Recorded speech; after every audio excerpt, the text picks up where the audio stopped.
अजित पवार यांची ओळख ही कामाचा माणूस म्हणून होती। पहाटे 6 वाजल्यापासून दादांच्या देवगिरी बंगल्यावरती नागरिकांसोबतच आमदार लोकप्रतिनिधींची वर्दळ पाहायला मिळायची। मात्र आज इथलं चित्र वेगळं आहे। देवगिरी बंगल्यावरती शुकशुकाट पसरलेला आहे।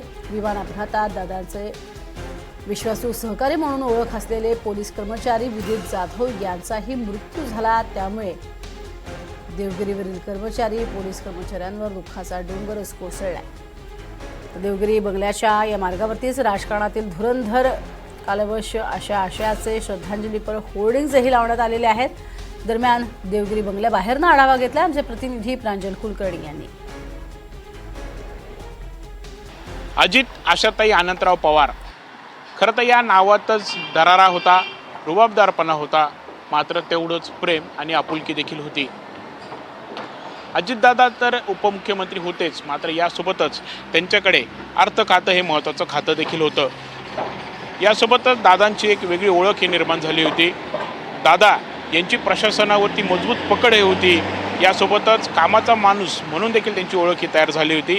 कारण अजितदादा अगदी पहाटे 6 वाजेपासूनच या देवगिरी बंगल्यापासून आपल्या कामाला सुरुवात करायचेच आणि त्यामुळे पहाटेपासूनच या बंगल्यावरती राज्यभरातून आलेल्या लोकांची असेल, आमदारांची असेल, गर्दी वर्दळ ही बघायला मिळायची। मात्र आजचं इथलं दृश्य हे वेगळं आहे। शांतता ही पसरलेली आहे। विमानाचा अपघात हा झाला, यामध्ये अजितदादा यासोबतच त्यांचे विश्वासू सहकारी विदित जाधव जे पोलीस कर्मचारी होते त्यांचा देखील मृत्यू झाला। आणि या घटनेमुळे अजितदादांच्या या देवगिरी बंगल्यावरील पोलीस कर्मचारी असतील, सुरक्षा रक्षक असतील, कर्मचारी असतील, यांच्यावर देखील दुःखाचा डोंगर हा कोसळलेला आहे।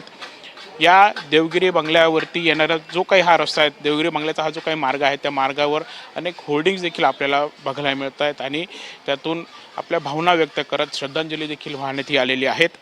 एकंदरीतच काय तर अजितदादा हे आपल्यात नाही आहेत आणि या बातमीवरती खरं तर अजूनही कोणाचा विश्वास हा बसत नाही आहे। कॅमेरामन विकी पारसह प्रांजल कुलकर्णी, NDTV मराठी, मुंबई।